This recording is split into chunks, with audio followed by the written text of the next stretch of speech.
इस दुनिया में आने के पहले साल मैंने सिर्फ 1 पॉइंट ताकत बढ़ाई और एक मुक्के में चट्टानों को चूर चूर कर दिया। दूसरे साल मैंने फिर ताकत बढ़ाई। मैं नंगे हाथों से बड़ी छुरी को लोहे की गेंद की तरह मरोड़ देता था। इसी काबिलियत के दम पर मुझे शहर में सिपाही की नौकरी मिल गई और राजमहल का खाना मिलने लगा। तीसरे साल ग्रेट चिन एम्पायर और उत्तर के दुश्मनों के बीच युद्ध शुरू हो गया। किस्मत अच्छी थी कि मेरा कोई अपना नहीं था। जनरल मुझ जैसे अकेले लोगों से डरते थे। उन्हें लगता था कि मैं भाग भी सकता था और बगावत भी कर सकता था, इसलिए मुझे जबरदस्ती सेना में शामिल नहीं किया गया। लेकिन बदकिस्मती से मेरे कप्तान को युद्ध में भेज दिया गया। जाने से पहले कप्तान ने अपनी 10 साल की बेटी शू छिंगरान को मेरे हवाले कर दिया। उसके बाद वो कभी वापस नहीं लौटा। चौथे साल 4 पॉइंट ताकत वाला मैं आम इंसानों के बीच लगभग सबसे ताकतवर बन चुका था। एक दिन कुछ डाकुओं ने शहर पर हमला कर दिया, लेकिन मैं अकेले तलवार लेकर उन पर टूट पड़ा और कुछ ही पलों में 20 से ज्यादा डाकुओं को मार गिराया। बूढ़े मेयर ने मुझे अपना सक्सेसर मान लिया। पूरे शहर के लोग मुझे गार्डियन समझने लगे। बस एक छोटी समस्या अभी बाकी थी। जिन डाकुओं को मैंने मारा था उनमें एक ये यू नाम का आदमी भी था। उसका बड़ा भाई ये फेंग 2 साल पहले इमॉर्टल कल्टीवेटर्स के सेक्ट में शामिल हो चुका था। कहा जाता था कि इमॉर्टल कल्टीवेटर्स बदला लेने में देर नहीं करते। अच्छी बात ये थी कि वो अभी नया डिसाइपल था। 20 साल से पहले उसे पहाड़ से नीचे आने की इजाजत नहीं मिलने वाली थी। मैंने हिसाब लगाया और राहत की सांस ली। 20 साल बाद कौन किसे मारेगा ये अभी तय नहीं था। 11वें साल 10 पॉइंट ताकत मुझे इतनी ताकत दे चुकी थी कि मेरा एक मुक्का पहाड़ों को तोड़ देता था। मुझे लगा कि ताकत में कुछ बदलाव आ रहा था, इसलिए मैंने पहली बार 1 पॉइंट लक बढ़ाने की कोशिश की। उस साल मैं जहां भी गया किस्मत मेरे साथ रही। चलते चलते पैसे मिल जाते, नदी में कांटा डालते ही मछली फंस जाती, मानो खुद लक मेरे शरीर में उतर आया था। 13वें साल 2 खबरें एक साथ आईं। बुरी खबर ये थी कि युद्ध से सूचना आई और शू छिंगरान के पिता मारे गए। छोटी लड़की रो रो कर बेहाल हो गई। अच्छी खबर ये थी कि श्वेन शाओ सेक्ट के इमॉर्टल मास्टर नए डिसाइपल्स की तलाश में नीचे उतरे थे। उन्होंने कहा कि इस इलाके में बहुत बड़ा लक वाला इंसान मौजूद था। मुझे लगा वो इंसान मैं था, लेकिन जांच के बाद पता चला कि असली भाग्यशाली शू छिंगरान निकली। शू छिंगरान जाने को तैयार नहीं थी, क्योंकि वो पहले ही मेरे हमेशा जवान रहने का राज जान चुकी थी। वो चाहती थी कि किसी दिन मेरे साथ हमेशा रह सके, इसलिए आखिर में उसने इमॉर्टल कल्टीवेटर बनने की हामी भर दी। उसकी सिर्फ एक ही शर्त थी, वो मुझे भी अपने साथ ले जाना चाहती थी। लेकिन इमॉर्टल मास्टर ने मेरे शरीर की जांच करने के बाद सिर्फ 4 शब्द बोले। मेरे अंदर स्पिरिचुअल रूट नहीं थी। मुझे सेक्ट में ले जाना सिर्फ बोझ बढ़ाने जैसा था। मुझे सीधे मना कर दिया गया। मुआवजे के तौर पर इमॉर्टल मास्टर ने मुझे एक चीज चुनने का मौका दिया। मैंने कोई डिवाइन वेपन नहीं मांगा। मैंने सिर्फ ऐसा कल्टीवेशन आर्ट मांगा जो उम्र के बदले पावर्स देता हो। इमॉर्टल मास्टर मुझे ऐसे देखने लगे जैसे उनके सामने कोई बेवकूफ खड़ा हो। फिर भी उन्होंने मुझे एक किताब फेंक दी। उसका नाम गुइशी आर्ट था। साथ में 2 स्पिरिचुअल एग्स भी दिए। उस किताब में लिखा था 300 साल में गोल्डन कोर, 3000 साल में ग्रेट पावर और 30,000 साल में दुनिया में अनबीटेबल। सबसे खास बात ये थी कि वो 3 गुना उम्र जलाकर 3 गुना तेज कल्टीवेशन भी कर सकती थी। ये आर्ट मानो सिर्फ मेरे लिए बनाई गई थी। दूसरों को जहां 300 साल लगते, मुझे सिर्फ 100 साल चाहिए थे। समय तेजी से बीत गया। 10 साल बाद बूढ़ा मेयर रिटायर हो गया और मैं नया मेयर बन गया। उस समय मेरी हालत काफी डरावनी हो चुकी थी। ताकत 20 पॉइंट, भाग्य 6 पॉइंट। मैं पेड़ की पत्ती फेंककर 50 मीटर दूर चट्टान में छेद कर देता था। ऊंचे लक के असर से गुइशी आर्ट भी बदलकर ग्रेट गुइशी आर्ट बन गई। धीरे धीरे मेरा नाम फैलने लगा। दुनिया भर से अजीब लोग मेरे पास आने लगे। कहीं पूरा परिवार खो चुका अनाथ, कहीं टूटी सगाई वाला टैलेंटेड लड़का, कहीं टूटी नसों वाला बेकार युवक। हर कोई किसी कहानी के मेन कैरेक्टर जैसा दिखता था। सब मेरे सामने घुटनों पर बैठकर मुझे मास्टर बनाने की विनती करते रहे, लेकिन मैंने हर किसी को मना कर दिया। मैं अच्छी तरह जानता था कि ऐसे लोगों के पीछे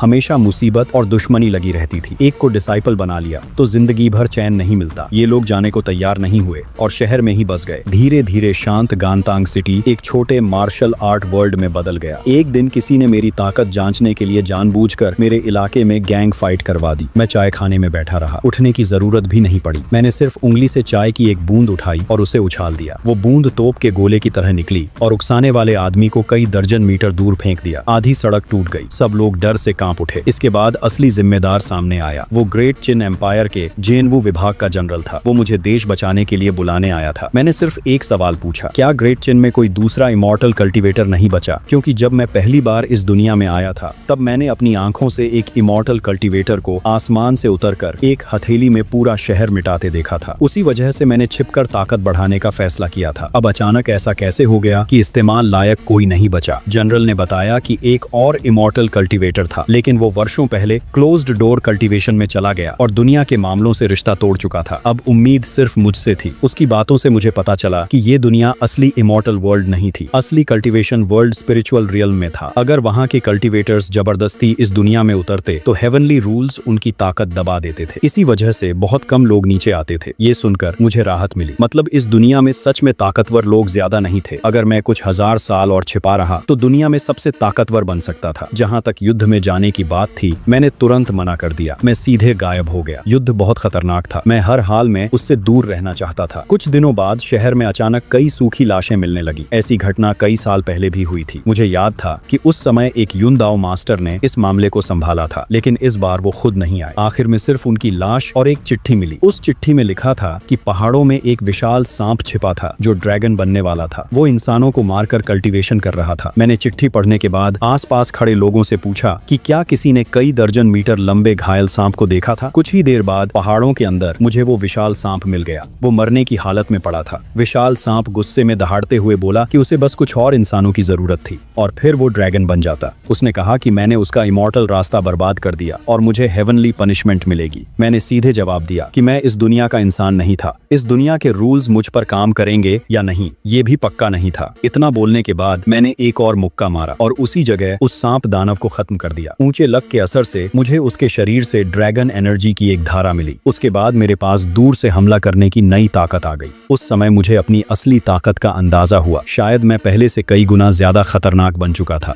जब लोगों ने देखा कि पूरा पहाड़ गायब हो गया तो सबको शक हुआ कि ये काम मैंने किया था। उसके बाद लोगों ने मुझे नया नाम दिया, हाफ स्टेप अनबीटेबल। सिर्फ हाफ स्टेप इसलिए क्योंकि किसी ने मुझे असली इमॉर्टल कल्टीवेटर्स से लड़ते नहीं देखा था। उस घटना के बाद गांतांग सिटी में और भी ज्यादा मार्शल आर्टिस्ट आने लगे। धीरे धीरे उस जगह का नाम ही बदलकर छोटा मार्शल वर्ल्ड रख दिया गया। लेकिन इन सब चीजों से मुझे ज्यादा फर्क नहीं पड़ा। मैं फिर कई दशकों तक क्लोज्ड डोर कल्टीवेशन में चला गया। बाहर की दुनिया तेजी से बदलती रही। महान शिंग एम्पायर में नया सम्राट गद्दी पर बैठ गया। उसी समय छोटे मार्शल वर्ल्ड पर असली मुसीबत आ गई। 30 साल पहले इमॉर्टल सेक्ट में शामिल हुआ ये फेंग वापस लौट आया था। 30 साल पहले गरीब और कमजोर रहा ये फेंग अब असली इमॉर्टल कल्टीवेटर बन चुका था। इस बार वो अपने छोटे भाई की मौत का बदला लेने आया था, खासतौर पर तब जब उसने अपनी ताकत से छोटे मार्शल वर्ल्ड के 4 बड़े सेक्ट लीडर्स को डरा दिया। उसके बाद उसे पता चला कि शहर में मेरे जैसा इंसान भी छिपा था जो पहाड़ तोड़ सकता था और नदियां काट सकता था। उसे तुरंत समझ आ गया कि उसके भाई को मारने वाला शायद मैं ही था। जहां तक मेरी ताकत की बात थी, उसे बिल्कुल डर नहीं लगा क्योंकि पहाड़ तोड़ने जैसा काम वो खुद भी कर सकता था। आखिर में चारों सेक्ट लीडर्स मजबूरी में मेरे घर आए और मुझे क्लोज्ड डोर कल्टीवेशन से बाहर बुलाया। कई साल बाद पहली बार मेरा सामना असली इमॉर्टल कल्टीवेटर से होने वाला था। लेकिन ये खबर सुनकर मैं बिल्कुल नहीं घबराया। आखिर सामने वाला खुद चलकर आया था। पहले 2 मुक्के मारकर देख लेना गलत नहीं था। अगर वो बच गया तब उसे बाहर फेंक देता। इस दुनिया में आए कई दशक बीत चुके थे। मेरी ताकत अब 35 पॉइंट तक पहुंच चुकी थी। मेरी असली ताकत आम इमॉर्टल कल्टीवेटर्स से बहुत आगे निकल चुकी थी। आसमान में उड़ते हुए ये फेंग को देखकर भी मेरे चेहरे पर कोई बदलाव नहीं आया। ये फेंग ठंडी नजरों से नीचे खड़े लोगों को देख रहा था। उसने कहा कि अगर किसी ने मुझे नहीं मारा तो वो वहाँ मौजूद सब लोगों को खत्म कर देगा। उसकी नजर में आम इंसान चींटियों से ज्यादा कुछ नहीं थे। ये फेंग ने ज्यादा बकवास नहीं की। उसने हाथ उठाया और सीधे उड़ती तलवारों से हमला कर दिया। चारों तरफ मौजूद लोग डर से कांप उठे, लेकिन मैंने सिर्फ 2 उंगलियां उठाई और बड़ी आसानी से उसकी उड़ती तलवार पकड़ ली। उसके बाद मैंने उंगलियों से हल्का झटका दिया। भयानक पलटवार की ताकत सीधे ये फेंग पर गिरी और उसे कई 100 मीटर दूर उड़ा दिया। मैंने हल्की निराशा के साथ पूछा कि क्या यही असली इमॉर्टल कल्टीवेटर्स थे। ये बात सुनते ही ये फेंग गुस्से से पागल हो गया। उसने अपना लाइफ बाउंड ट्रेजर निकाला और आसमान में अनगिनत तलवारें छोड़ दी। वो मुझे पूरी तरह काटकर खत्म करना चाहता था, लेकिन मैंने हाथ हिलाया और सुनहरी ड्रैगन एनर्जी गरजते हुए बाहर निकली। एक पल में आसमान की सारी तलवारें टूट गईं। उसके बाद मैंने कहा कि अब उसे असली कल्टीवेशन दिखाने का समय आ गया था। मैंने दूर खड़े होकर हवा में उंगली मारी। हवा फट गई। धरती कांप उठी। भयानक झटके ने ये फेंग को उसी जगह मांस के टुकड़ों में बदल दिया। सिर्फ एक वार में उसका शरीर खत्म हो गया। आसपास खड़े सारे मार्शल आर्टिस्ट डर से सुन्न पड़ गए। सबकी रीढ़ में ठंड उतर गई। कोई सांस तक लेने की हिम्मत नहीं कर पा रहा था। मैंने शांत नजरों से आसपास मौजूद लोगों को देखा और पूछा कि ये फेंग के इमॉर्टल सेक्ट के बारे में उन्हें कितना पता था। डर से कांपते हुए एक आदमी ने बताया कि ये फेंग श्वेन्हे सेक्ट का डिसाइपल था। कल्टीवेशन शुरू करने से पहले पहले भी वो कई बुरे काम कर चुका था, लेकिन फिर भी उसे सेक्ट में जगह मिल गई। उस आदमी ने ये भी बताया कि सेक्ट लीडर ग्रेट चिन एम्पायर में रहने वाला इकलौता इमॉर्टल कल्टीवेटर था। कहा जाता था कि वो चौथे स्तर में 100 साल से फंसा हुआ था। मैंने ठंडे चेहरे के साथ कहा कि जो सेक्ट ये फेंग जैसे इंसान को डिसाइपल बनाता था वो खुद भी अच्छा नहीं हो सकता था। उस घटना के बाद मेरी जिंदगी फिर शांत हो गई। चारों सेक्ट लीडर्स मेरे टूटे पुराने घर को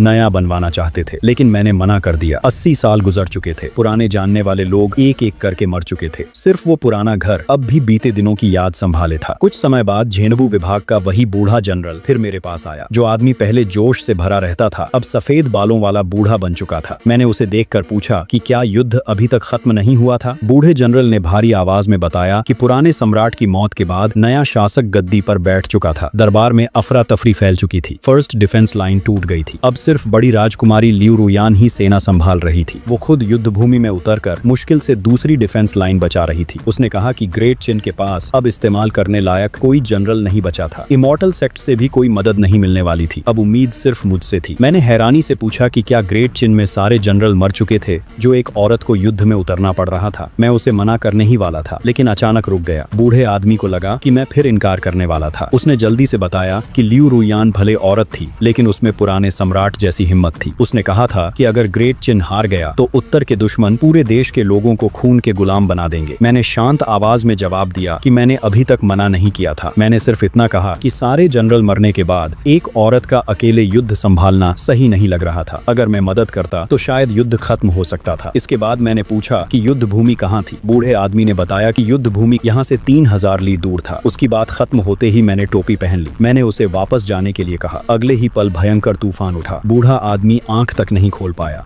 जब उसने दोबारा देखा तब कमरे में मेरा कोई निशान नहीं था। सिर्फ जमीन पर 2 गहरे पैरों के निशान बचे थे। 3000 माइल दूर दुआनशिया दर्रे की युद्ध भूमि पर उस समय लाशें बिखरी पड़ी थी। टूटी हुई ड्रैगन फ्लैग के नीचे बड़ी राजकुमारी लियू रुयान खड़ी थी। उसका चांदी जैसा कवच पूरी तरह खून से लाल हो चुका था। उस समय वो ग्रेट चिन राजघराने की आखिरी इज्जत थी। शहर के बाहर हजारों सैनिक हमला करने का इंतजार कर रहे थे, लेकिन असली खतरा आसमान में मौजूद था। वहाँ खून जैसे लाल कपड़े पहना एक बूढ़ा आदमी हवा में तैर रहा था। उसके पैरों के नीचे विशाल सफेद हड्डियों से बना मैजिकल ट्रेजर था। उसके हाथ में लाखों आत्माओं वाला झंडा लहरा रहा था। अनगिनत चीखती आत्माएं उस झंडे के अंदर तड़प रही थी। बूढ़ा आदमी डरावनी हंसी के साथ बोला कि वो छियू सेक्ट का एल्डर था। उसने कहा कि लियू रुयान में कल्टीवेशन की अच्छी क्षमता थी। अगर वो उसकी डिसाइपल बन जाती तो शायद ग्रेट चिन राजघराने की कुछ संतानों को जिंदा छोड़ दिया जाता, वरना आज पूरा शहर काटकर आत्माओं में बदल दिया जाता। लियू रुयान ने गुस्से में जवाब दिया कि ग्रेट चिन की राजकुमारियां युद्ध में मरना जानती थी, दुश्मन के सामने झुकना नहीं। उसकी बात सुनते ही बूढ़ा आदमी ठंडी हंसी हंस पड़ा। उसने हाथ में पकड़ा सोल फ्लैग जोर से लहराया। अचानक काली हवा गरजने लगी। अनगिनत काली आत्माएं मिलकर एक विशाल घोस्टली क्लॉ में बदल गईं और शहर की दीवार पर टूट पड़ी। ये हमला उसकी पूरी ताकत वाला वार था। आम इंसानी सेना उस हमले के सामने एक पल में कीचड़ बन जाती। लियू रुयान ने निराश होकर आंखें बंद कर ली। उसे बिल्कुल उम्मीद नहीं थी कि इमॉर्टल कल्टीवेटर्स खुद इंसानों के युद्ध में उतर आएंगे। जब सब खत्म होने वाला था तभी आसमान से अचानक तेज आवाज गूंजी। सब लोगों ने ऊपर देखा। एक हरी रोशनी उल्का की तरह आसमान चीरते हुए नीचे गिर रही थी। उस रोशनी में कोई मैजिकल आर्ट नहीं थी, सिर्फ बेहद खतरनाक शारीरिक ताकत थी। वो हरी रोशनी सीधे उस विशाल घोस्टली क्लॉ से टकराई। अगले ही पल पूरा पंजा टूटकर काले धुएं में बदल गया। लेकिन वो रोशनी रुकी नहीं। वो सीधे शहर की दीवार के सामने जमीन पर आ गिरी। धरती जोर से कांप उठी। भयानक झटके ने हजारों दुश्मन सैनिकों और घोड़ों को हवा में उछाल दिया। पूरा युद्ध क्षेत्र कुछ पल के लिए शांत हो गया। दुश्मन सेना हो या शहर के सैनिक, सब अवाक खड़े रह गए। धीरे धीरे धूल हटने लगी। जमीन पर विशाल गड्ढा बन चुका था। उस गड्ढे के बीच में धीरे धीरे खड़ा हुआ। मैंने अपने कपड़ों की धूल झाड़ी और सिर पर टोपी सीधी की। फिर हल्की आवाज में कहा कि रास्ता थोड़ा ज्यादा दूर था, इसलिए उतरते समय ताकत ठीक से संभाली नहीं गई। इतना बोलने के बाद मैंने लियू रुयान की तरफ देखा और पूछा कि क्या वही यहाँ की जिम्मेदार इंसान थी। लियू रुयान कुछ पल तक मुझे देखती रही, फिर कांपती आवाज में पूछने लगी कि मैं किस इमॉर्टल पर्वत का इमॉर्टल मास्टर था। मैंने सीधा जवाब दिया कि मैं कोई इमॉर्टल मास्टर नहीं था। मैंने आसमान में खड़े उस बूढ़े आदमी की तरफ देखा और कहा कि मैं सिर्फ एक छोटे सिटी का मेयर था। मुझे सुनने में आया था कि यहाँ कुछ लोग परेशानी पैदा कर रहे थे, इसलिए मैं मामला सुलझाने आया था। आसमान में खड़े बूढ़े आदमी ने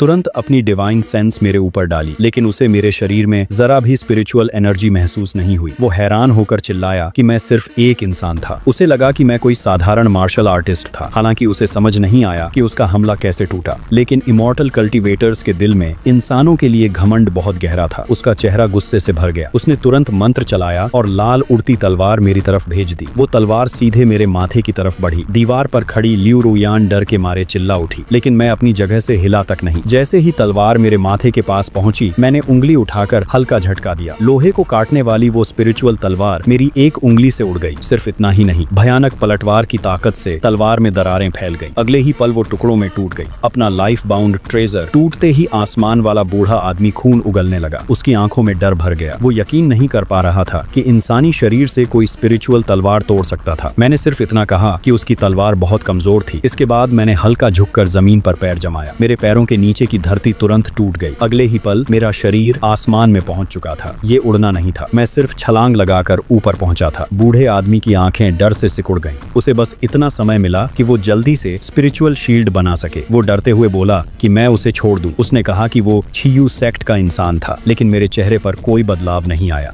मैंने सीधा मुक्का मारा। उस मुक्के में कोई तकनीक नहीं थी, सिर्फ बेहद डरावनी ताकत थी। मुक्के के दबाव से हवा सिकुड़कर हवा का गोला बन गई और उसकी शील्ड पर जा टकराई। उसकी स्पिरिचुअल शील्ड कागज की तरह फट गई। मेरा मुक्का सीधे उसके सीने के आर पार निकल गया, यहाँ तक कि उसके पीछे आसमान में 1000 मीटर लंबी खाली हवा की लाइन बन गई। मरते समय तक उसे समझ नहीं आया कि आखिर ये कैसी ताकत थी। इसके बाद मैं धीरे से शहर की दीवार पर उतर गया। मैं सीधे लियू रुयान के सामने जाकर खड़ा हो गया। दुश्मन सेना ने जब देखा कि इमॉर्टल कल्टीवेटर एक मुक्के में मारा गया, तब पूरी सेना में भगदड़ मच गई। सैनिक और जनरल सब हथियार छोड़कर भागने लगे। महान चिन्ह की दीवारों पर पूरी खामोशी छा गई। सभी सैनिक डर और हैरानी से मुझे देखते रहे, लेकिन मैंने किसी पर ध्यान नहीं दिया। मैं सिर्फ खून से सनी लियू रुयान को देखता रहा। उसने कांपती आवाज में मुझे धन्यवाद दिया। उसने कहा कि मैंने उसकी जान भी बचाई थी और पूरे देश को भी बचा लिया था। उसने पूछा कि मेरा नाम क्या था। उसने कहा कि अगर मौका मिला तो वो पूरे एम्पायर की ताकत लगाकर मेरा एहसान चुकाना चाहती थी। मैंने हाथ हिलाकर साफ मना कर दिया। मैंने कहा कि मुझे किसी बदले की जरूरत नहीं थी, मैं यहाँ सिर्फ एक बात पूछने आया था। लियू रुयान ने तुरंत कहा कि अगर उसे जवाब पता हुआ तो वो कुछ भी छिपाए बिना बता देगी। मैंने जमीन पर पड़ी उस बूढ़े आदमी की लाश की तरफ इशारा किया, फिर पूछा कि क्या छियू सेक्ट वाले आगे चलकर उसका बदला लेने आएंगे। लियू रुयान ने बताया कि छियू सेक्ट स्पिरिचुअल वर्ल्ड के उत्तरी हिस्से में था। उसने कहा कि स्पिरिचुअल वर्ल्ड और इस दुनिया के बीच नियमों की रोक थी। अगर वहाँ के कल्टीवेटर्स जबरदस्ती नीचे आते तो उनकी ताकत बहुत कम हो जाती थी। उसने पूछा कि क्या मुझे छियू सेक्ट के बदले का डर था। मैंने सिर हिलाया। इसके बाद मैंने राहत की सांस ली और कहा कि वो जगह काफी दूर थी। मैंने साफ कहा कि छोटे लोगों को मारने के बाद मुझे हमेशा बड़े लोगों के आने का डर रहता था। मुझे सबसे ज्यादा परेशानी से डर लगता था। अगर यहाँ का काम खत्म हो गया था तो बेहतर था कि हम दोबारा कभी न मिले। मैं यहाँ से निकलने ही वाला था, लेकिन तभी लियू रुयान ने जल्दी से मुझे रोक लिया। उसने कहा कि ग्रेट चिन का सिंहासन खाली था। अगर मैं चाहता तो पूरा एम्पायर मेरा हो सकता था। मैंने हाथ हिलाकर मना कर दिया और टोपी नीचे कर ली। मैंने कहा कि मैं सिर्फ एक छोटा सिटी हेड था। आज जो कुछ हुआ उसके बारे में किसी को बताने की जरूरत नहीं थी। इतना बोलने के बाद मैंने एक कदम आगे बढ़ाया और अंधेरी रात में गायब हो गया। गांतांग सिटी लौटने के बाद मेरी जिंदगी फिर पहले जैसी हो गई, मानो कुछ हुआ ही नहीं था। 85वें साल मेरी ताकत 40 पॉइंट तक पहुंच गई। उस समय मुझे महसूस हुआ कि सिर्फ ताकत बढ़ाने से अब फायदा कम हो रहा था। मेरा शरीर इतनी भयानक ताकत सहने में मुश्किल महसूस करने लगा। इसी वजह से मैंने अगले साल से शरीर की मजबूती बढ़ाने का फैसला किया। 90वें साल ग्रेट चिन फिर से मजबूत होने लगा। लियू रुयान अब नई महारानी बन चुकी थी। उसने पूरे देश को संभाल लिया था और चारों दिशाओं के दुश्मनों को शांत कर दिया था। राजमहल के अंदर उसने बिना नाम वाली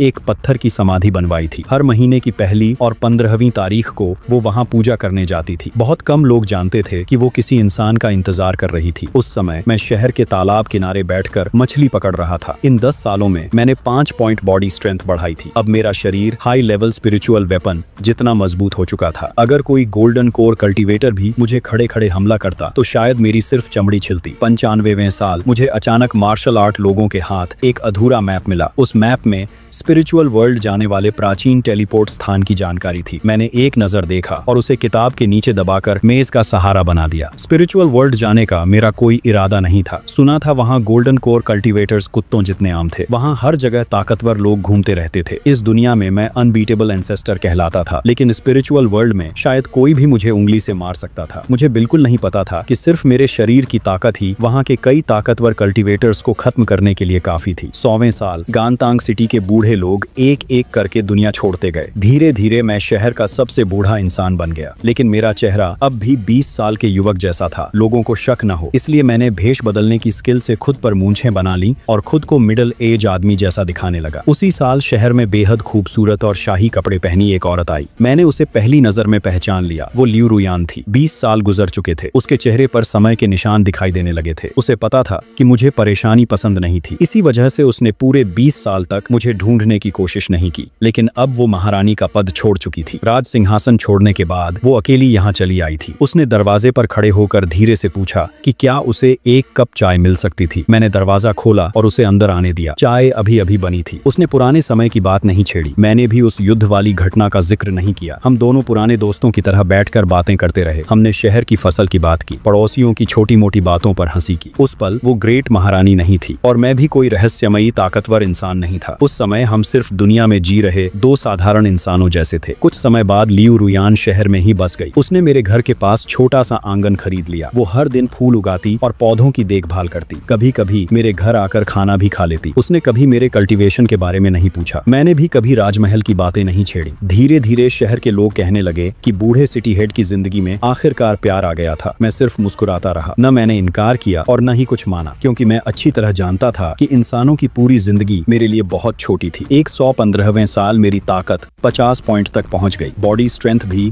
20 पॉइंट हो चुकी थी। अब मेरे शरीर की ताकत इतनी बढ़ गई थी कि चलते समय भी मुझे अपनी ताकत कंट्रोल करनी पड़ती थी। उसी साल भारी बर्फबारी वाली सर्दियां आई। उस दिन पड़ोस का आंगन असामान्य रूप से शांत था। मैं दरवाजा खोलकर अंदर गया। वहाँ सफेद बालों वाली लियू रुयान कुर्सी पर चुपचाप लेटी हुई थी। उसके शरीर पर मोटा फर वाला कंबल रखा था, वही कपड़ा जो उसने पहली बार मुझसे मिलने के समय पहना था। अब वो काफी पुराना हो चुका था। उसने मेरी तरफ देखा। उसकी धुंधली आंखों में अचानक वैसी ही चमक लौट आई जैसी कई साल पहले एक जवान लड़की की आंखों में होती थी। वो संतुष्ट आवाज में बोली कि उसने 15 साल तक मेरे साथ चाय पी थी। अब उसे कोई पछतावा नहीं था। इसके बाद उसने कांपते हाथों से अपने कपड़ों के अंदर से एक गर्म जेड निकाला। उसने कहा कि वो ग्रेट चिन राजघराने का सबसे हाई लेवल गुप्त प्रतीक था। उसने बताया कि उस समय वो सिर्फ देश बचाने के लिए युद्ध नहीं लड़ रही थी। असल वजह ये थी कि वो जानती थी कि मुझे परेशानी से नफरत थी। जब तक ग्रेट चिन मौजूद रहता तब तक छोटे मोटे लोग गांतांग सिटी को आसानी से परेशान नहीं कर सकते थे। उसने कमजोर मुस्कान के साथ कहा कि अब उसका समय खत्म हो चुका था। इस जिंदगी में मेरे साथ इतने साल बिताकर वो पूरी तरह संतुष्ट थी। बर्फ गिरती रही। उसी बर्फ के बीच ग्रेट चिन की वो मशहूर महारानी मुस्कुराते हुए हमेशा के लिए आंखें बंद कर गई। मैं लंबे समय तक बर्फ में खड़ा रहा। आखिर में मैंने उसकी कब्र के सामने एक कप गर्म चाय रख दी। मैंने धीरे से कहा कि अगले जन्म में उसे राजघराने में पैदा नहीं होना चाहिए था और न ही किसी लंबे जीवन वाले इंसान से मिलना चाहिए था। उसे किसी ऐसे इंसान के साथ पूरी जिंदगी बितानी चाहिए थी जिससे वो सच में प्यार करती थी। 120वें साल मुझे फिर वही अजीब बेचैनी महसूस हुई, लेकिन इस बार वो डर नहीं था। मुझे साफ महसूस होने लगा कि ये दुनिया मुझे ठुकराने लगी थी। मेरी ताकत इतनी बढ़ चुकी थी कि मेरी हर सांस आसपास की स्पिरिचुअल एनर्जी को हिला देती थी। मुझे पहले से भी ज्यादा सावधानी से अपनी ऑरा छिपानी पड़ रही थी। मैं हर दिन उसी टूटी मेज के सामने बैठा रहता और खाली नजरों से सोचता रहता। फिर एक दिन आसमान सचमुच फट गया। गांतांग सिटी के ऊपर का आसमान टूटे हुए शीशे की तरह बिखर गया। उसके बीच एक विशाल काला भंवर दिखाई देने लगा। सबसे बड़ी बात ये थी कि मुझे इस दुनिया की इच्छा खुद मुझे बाहर निकालती महसूस हो रही थी। ये दुनिया अब मुझे संभाल नहीं पा रही थी। आसमान से सफेद रोशनी की धाराएं नीचे उतरने लगी। चाहे मैं चाहता या नहीं, ये दुनिया मुझे बाहर भेजने वाली थी। मैंने हल्की सांस छोड़ी और कहा कि शायद अब जगह बदलने का समय आ चुका था। मैंने पीछे मुड़कर गांतांग सिटी को देखा। इस जगह में मेरी 120 साल की यादें बसी हुई थीं। मैं घर के अंदर गया और मेज के नीचे दबा पुराना अधूरा मैप बाहर निकाला। फिर लियू रुयान की छोड़ी हुई जेड भी साथ रख ली। मैंने आसमान की तरफ देखते हुए कहा कि मुझे जल्दी करने की जरूरत नहीं थी, क्योंकि मैं खुद जा रहा था। इसके बाद मैंने हवा में कदम रखा और सीधा उस फटी हुई दरार की तरफ बढ़ गया। इस दुनिया से निकलने से पहले मैंने आखिरी बार गांतांग सिटी की तरफ देखा। फिर उंगली उठाकर हल्का इशारा किया। नरम सुनहरी रोशनी पूरे सिटी को ढक गई। मैंने 5 पॉइंट लग खर्च करके पूरे शहर के लिए 100 साल की शांति और अच्छी किस्मत छोड़ दी। मैंने कहा कि यही मेरी आखिरी भेंट थी। अगले ही पल रोशनी चमकी और मेरा शरीर पूरी तरह गायब हो गया। गांतांग सिटी के लोग जमीन पर घुटनों के बल गिर पड़े। सबकी आंखों से आंसू बहने लगे। शहर के बाहर पत्थर की पट्टी पर बाद में कुछ शब्द खुद उभर आए। उस जगह का नाम इमॉर्टल लेस सिटी रखा गया। मेरी आंखों के सामने लगातार अलग अलग दृश्य बदलते रहे। जब मैंने दोबारा आंखें खोली तब आसपास की स्पिरिचुअल एनर्जी इतनी घनी थी कि सांस लेना तक मुश्किल लग रहा था। मैं स्पिरिचुअल वर्ल्ड पहुंच चुका था। ये इमॉर्टल कल्टीवेटर्स की पवित्र भूमि थी, लेकिन साथ ही कमजोर लोगों के लिए नरक जैसी जगह भी थी। मैं एक विशाल एसेंशन प्लेटफॉर्म पर खड़ा था। चारों तरफ अलग अलग कपड़े पहने कल्टीवेटर्स जमा थे, लेकिन जैसे ही सबकी नजर मुझ पर पड़ी, पूरा माहौल अजीब हो गया, क्योंकि मेरे शरीर से जरा भी स्पिरिचुअल एनर्जी महसूस नहीं हो रही थी। मैंने जानबूझकर थोड़ा घबराया हुआ चेहरा बनाया और धीरे से पूछा कि क्या किसी को छियू सेक्ट का रास्ता पता था। मेरी बात सुनते ही आसपास खड़े कल्टीवेटर्स एक दूसरे का चेहरा देखने लगे, फिर सब जोर जोर से हंसने लगे। एक आदमी ने हंसते हुए कहा कि छियू सेक्ट उत्तर के सबसे खतरनाक डेमोनिक सेक्ट्स में से एक था। उसने मेरा मजाक उड़ाते हुए कहा कि मैं तो कल्टीवेशन की शुरुआती स्टेज तक में नहीं पहुंचा था, ऐसा इंसान वहां जाने की सोच भी कैसे सकता था। दूसरे आदमी ने कहा कि शायद मैंने नीचे की दुनिया में छियू सेक्ट के किसी दूत को नाराज कर दिया था और अब मजबूरी में यहाँ भेजा गया था। लेकिन मैंने उनकी हंसी पर कोई ध्यान नहीं दिया। मैंने अपने सामान में से सोने का एक टुकड़ा निकाला और सबसे जोर से हंस रहे मोटे कल्टीवेटर को दे दिया। फिर उससे उत्तर दिशा बताने के लिए कहा। मोटा कल्टीवेटर पहले तो सोना देखकर नाक सिकोड़ने लगा, लेकिन आखिर में उसने हाथ उठाकर दिशा दिखा दी। उसने कहा कि उत्तर की तरफ 30,000 ली दूर सबसे ज्यादा काली एनर्जी वाला इलाका ही छियू सेक्ट था। उसने मुझे समझाया कि वहाँ के लोग जिंदा इंसानों की सोल निकालकर कल्टीवेशन करते थे। अगर मैं वहाँ गया तो शायद पूरा शरीर भी नहीं बचता। मैंने बहुत गंभीर चेहरे के साथ उसका धन्यवाद किया, फिर कहा कि मैं सलाह मानने वाला इंसान था, काम खत्म होते ही वापस लौट आता। इतना बोलने के बाद मैं उत्तर दिशा की तरफ मुड़ा। फिर मैंने हल्का झुककर जमीन पर ताकत लगाई। अगले ही पल पूरा एसेंशन प्लेटफॉर्म जोरदार धमाके के साथ टूट गया। वो प्लेटफॉर्म हजारों साल पुराने डिवाइन पत्थरों से बना था। कहा जाता था कि बड़े से बड़ा कल्टीवेटर भी उसे हिला नहीं सकता था, लेकिन मेरे पैरों के नीचे वो कांच की तरह बिखर गया। भयानक हवा का तूफान उठ गया। जब लोग संभलकर दोबारा खड़े हुए, तब तक मैं वहां से गायब हो चुका था। आसमान में सिर्फ खाली हवा की लंबी लाइन बची थी। सब लोग डर के मारे जमे रह गए। वो मोटा कल्टीवेटर कांपते हाथों से मेरा दिया हुआ सोना पकड़े खड़ा था। उसके पैर डर से कांप रहे थे। उसे समझ नहीं आ रहा था कि आखिर वो कौन सा मॉन्स्टर था। 30,000 माइल की दूरी आम कल्टीवेटर्स के लिए कई दिनों का सफर थी,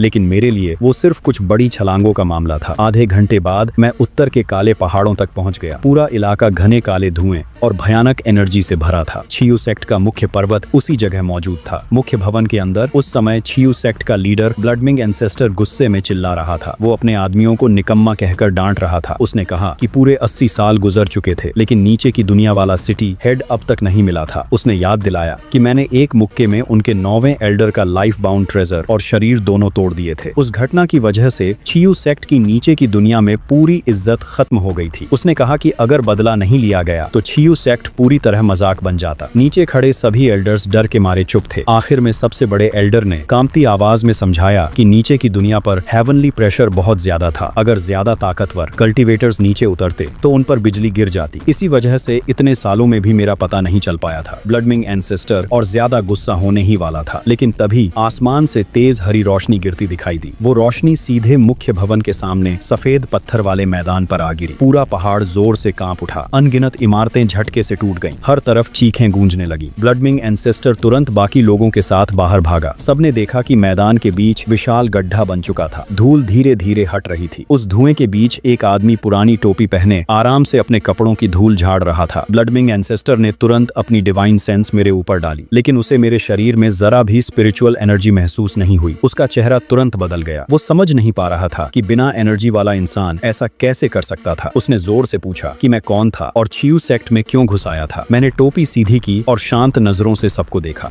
फिर मैंने कहा कि मैं गांतांग सिटी का सिटी हेड था। मेरी बात सुनते ही पूरा माहौल शांत हो गया। ब्लडमिंग एंसेस्टर की आंखें फैल गईं। उसे तुरंत समझ आ गया कि मैं वही इंसान था जिसे वो 80 साल से ढूंढ रहा था। उसने गुस्से में मुझे नीचे की दुनिया वाला पागल बॉडी कल्टीवेटर कहा। मैंने आराम से सिर हिलाया, फिर कहा कि मैंने सुना था कि वो लोग मुझे 80 साल से ढूंढ रहे थे। मुझे सबसे ज्यादा परेशानी से नफरत थी। इसी वजह से एसेंशन के पहले दिन मैं खुद यहाँ आ गया था। मैंने साफ कहा कि मैं सारी परेशानी एक बार में खत्म करना चाहता था। मेरी बात सुनते ही ब्लडमिंग एंसेस्टर का चेहरा गुस्से से लाल हो गया। उसकी आंखों में खून जैसा इरादा भर गया। उसने चिल्लाकर कहा कि नीचे की दुनिया में वो मेरा कुछ नहीं बिगाड़ पाया था, लेकिन अब ये स्पिरिचुअल वर्ल्ड था। यहाँ वो डिवाइन ट्रांसफॉर्मेशन लेवल का कल्टीवेटर था। उसने तुरंत सारे एल्डर्स को आदेश दिया कि 10,000 सोल डिवोरिंग फॉर्मेशन तैयार किया जाए। उसने कहा कि मुझे पकड़कर मेरी सोल को हमेशा के लिए दीपक में जलाया जाता। उसकी आवाज खत्म होते ही दर्जनों एल्डर्स एक साथ हरकत में आ गए। आसमान आसमान काली एनर्जी से भर गया। अनगिनत सोल्स पूरे आसमान में फैल गईं। हर दिशा से डरावनी चीखें सुनाई देने लगी। पूरे सेक्ट की ताकत एक साथ मेरे ऊपर टूट पड़ी, लेकिन मैं अपनी जगह से हिला तक नहीं। मैंने बचने की कोशिश भी नहीं की। मैंने सिर्फ गहरी सांस ली और धीरे धीरे दाहिना हाथ उठाया। उस समय मेरी ताकत 50 पॉइंट थी। लक 11 पॉइंट तक पहुंच चुका था। मैंने धीरे से मुट्ठी बांधी, फिर एक मुक्का आगे मार दिया। उस मुक्के में कोई रोशनी नहीं थी, कोई नियम की शक्ति नहीं थी, सिर्फ पूरी तरह डिस्ट्रक्शन पावर थी। हवा एक पल में इतनी ज्यादा दब गई कि भयानक विस्फोट हुआ। सफेद रंग की विशाल हवा की लहर सीधे सामने की तरफ फट पड़ी। दर्जनों एल्डर्स चीखने तक का मौका नहीं पा सके। उनके शरीर उसी पल खून की बारिश बन गए। लेकिन हवा की ताकत वहां भी नहीं रुकी। वो सीधे ब्लडमिंग एंसेस्टर की तरफ बढ़ती चली गई। एक मुक्के के बाद सब शांत हो गया। छियू सेक्ट का मुख्य पर्वत पूरी तरह गायब हो चुका था। उसकी जगह कई 100 माइल लंबी विशाल खाई बन गई थी। मैंने पीछे मुड़कर उस जगह को देखा भी नहीं। मैं आराम से पहाड़ से नीचे उतरने लगा। एसेंशन से लेकर पूरा सेक्ट खत्म करने तक मुझे सिर्फ 1 घंटा लगा था। अब नीचे की दुनिया वाली सारी परेशानी हमेशा के लिए खत्म हो चुकी थी। अब कोई भी मुझे ढूंढने नहीं आने वाला था। मैं चलते हुए आगे की जिंदगी के बारे में सोचने लगा। स्पिरिचुअल वर्ल्ड की एनर्जी नीचे की दुनिया से कई गुना ज्यादा थी। अगर मैं यहाँ छिपकर कल्टीवेशन करता तो मेरी ताकत और तेजी से बढ़ सकती थी। मैंने मन ही मन फैसला किया कि पहले कोई शांत इंसानी शहर ढूंढा जाता, फिर वहाँ आराम से 10,000 साल छिपकर कल्टीवेशन की जाती। जब मेरी सारी पावर्स 10,000 पॉइंट तक पहुंच जाती, तब शायद मैं सच में पूरी दुनिया में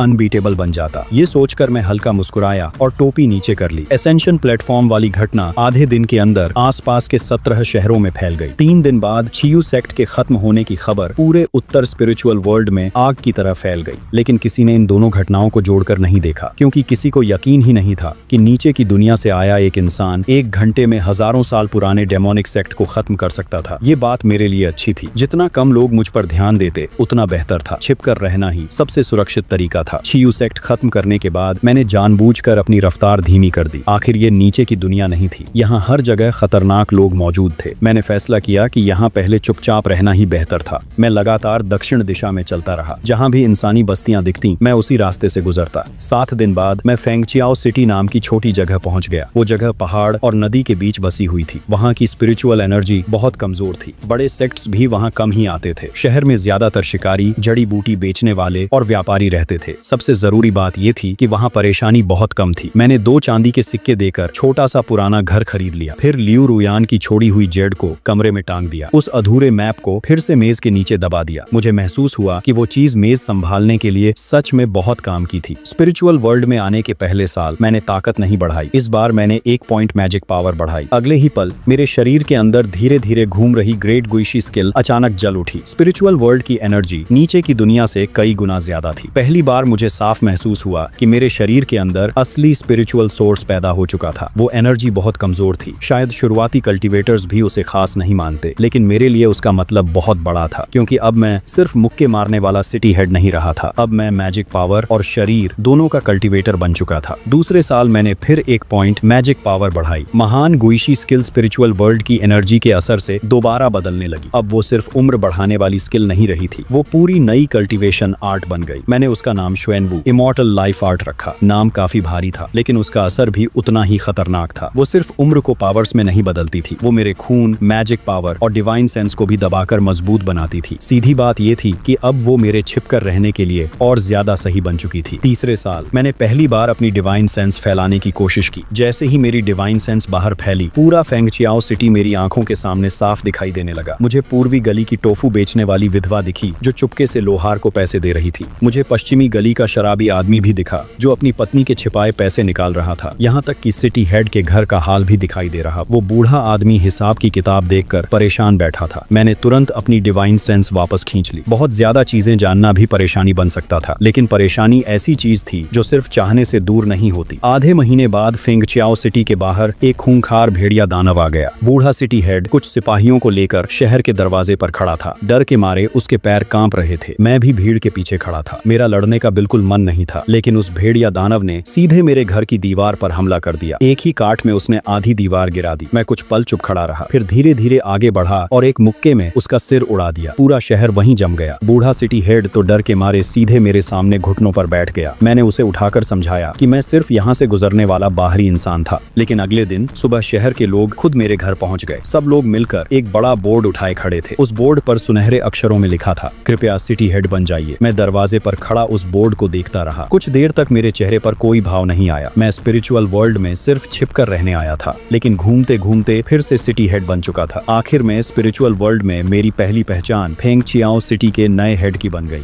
ये खबर आसपास के शहरों तक फैल गई, क्योंकि किसी ने पहले कभी ऐसा इंसान नहीं देखा था जो एक मुक्के में भेड़िया दानव को मार दे। फेंगचियाओ सिटी जल्दी ही मशहूर होने लगा, लेकिन नाम फैलते ही नई परेशानियां भी आने लगी। धीरे धीरे शहर में अजीब लोग आने लगे। कहीं विशाल तलवार उठाए दुखी चेहरा वाला युवक, कहीं दुश्मनों से भागती बदला लेने वाली लड़की, कहीं टूटा दांतियान लेकर 30 साल बाद वापसी की बातें करता युवक। उन सबको देखकर मेरी आंखें फड़कने लगी। मैंने उसी दिन शहर के बाहर नया बोर्ड लगवा दिया। उस पर सिर्फ एक लाइन लिखी थी, इस सिटी में न डिसाइपल लिए जाते थे, न ब्रदरहुड बनाया जाता था, न सगाई तोड़ी जाती थी और न किसी को बेइज्जत किया जाता था। शहर के लोग उस बोर्ड को देखकर पूरी तरह उलझ गए, लेकिन सिर्फ मैं समझता था कि वो रूल्स कितने जरूरी थे। दुर्भाग्य से मेरे जैसे लोगों पर रूल्स से ज्यादा फर्क नहीं पड़ता था। स्पिरिचुअल वर्ल्ड में 5वें साल एक सफेद कपड़े पहनी औरत फेंगचियाओ सिटी पहुंची। पूरा शहर उसे देखकर रुक गया, क्योंकि वो बेहद खूबसूरत थी, लेकिन उसके पीछे 8 बेहद ताकतवर गार्डियन चल रहे थे। शहर के मार्शल आर्ट लोग उसे देखते ही पहचान गए। वो श्वेनशियाओ सेक्ट की शू छिंगरान थी। मैं उस समय आंगन में लकड़ी काट रहा था। उसका नाम सुनते ही मेरे हाथ की कुल्हाड़ी पहली बार रुक गई। कुछ देर बाद दरवाजे पर हल्की दस्तक हुई। बाहर से जानी पहचानी आवाज आई। शू छिंगरान ने धीरे से पूछा कि क्या उसे एक कप चाय मिल सकती थी। मैं काफी देर तक चुप खड़ा रहा, फिर आखिर में जाकर दरवाजा खोल दिया। दरवाजे के बाहर खड़ी शू छिंगरान का चेहरा पहले जैसा ही था, लेकिन उसकी आंखें पहले से कहीं ज्यादा गहरी और थकी हुई लग रही थी। मुझे देखते ही उसने धीमी आवाज में कहा कि वो मुझे 100 साल से ज्यादा समय से ढूंढ रही थी। मैंने उसकी तरफ देखा, फिर उसके पीछे खड़े 8 गार्डियंस को देखा। मैंने पूछा कि वो अकेले आने के बजाय इतने लोगों को साथ क्यों लाई थी। शू छिंगरान ने हल्की सांस लेकर कहा कि वो उन्हें साथ नहीं लाना चाहती थी, लेकिन उन लोगों का साथ आना जरूरी था। उसकी बात सुनते ही मुझे समझ आ गया कि पीछे जरूर कोई बड़ी परेशानी छिपी थी। मैंने उसे अंदर बुला लिया। पीछे खड़े 8 गार्डियन भी अंदर आना चाहते थे, लेकिन मैंने सिर्फ एक नजर उनकी तरफ डाली। अगले ही पल आंगन का दरवाजा अपने आप बंद हो गया। 8 गार्डियंस के चेहरे तुरंत बदल गए, क्योंकि उनमें से कोई भी दोबारा दरवाजा खोलने की हिम्मत नहीं जुटा पा रहा था। आंगन के अंदर शू छिंगरान चुपचाप पत्थर की मेज के पास बैठ गई। मैं उसके सामने चाय बनाने लगा। उसने ये नहीं पूछा कि मैं इतने साल कैसे जिया। मैंने भी ये नहीं पूछा कि वो नीचे की दुनिया से यहाँ तक कैसे पहुंची, क्योंकि हम दोनों जानते थे कि वो सफर आसान नहीं रहा होगा। चाय बनने के बाद उसने कप हाथ में लिया, फिर धीरे से बोली कि मेरी बनाई चाय का स्वाद अब भी पहले जैसा था। मैंने मन ही मन सोचा कि पहले मुझे सिर्फ नीचे की दुनिया की परेशानियों से डर लगता था, अब स्पिरिचुअल वर्ल्ड की परेशानियां भी मेरे पीछे आने लगी थी। मेरी बात सुनकर शू छिंगरान हल्का हंस पड़ी। उस पल वो बिल्कुल वैसी लगी जैसी कई साल पहले मेरी बाह पकड़कर रोने वाली छोटी लड़की थी, लेकिन उसकी मुस्कान ज्यादा देर नहीं टिक सकी। थकान फिर से उसके चेहरे पर लौट आई। उसने धीरे से कहा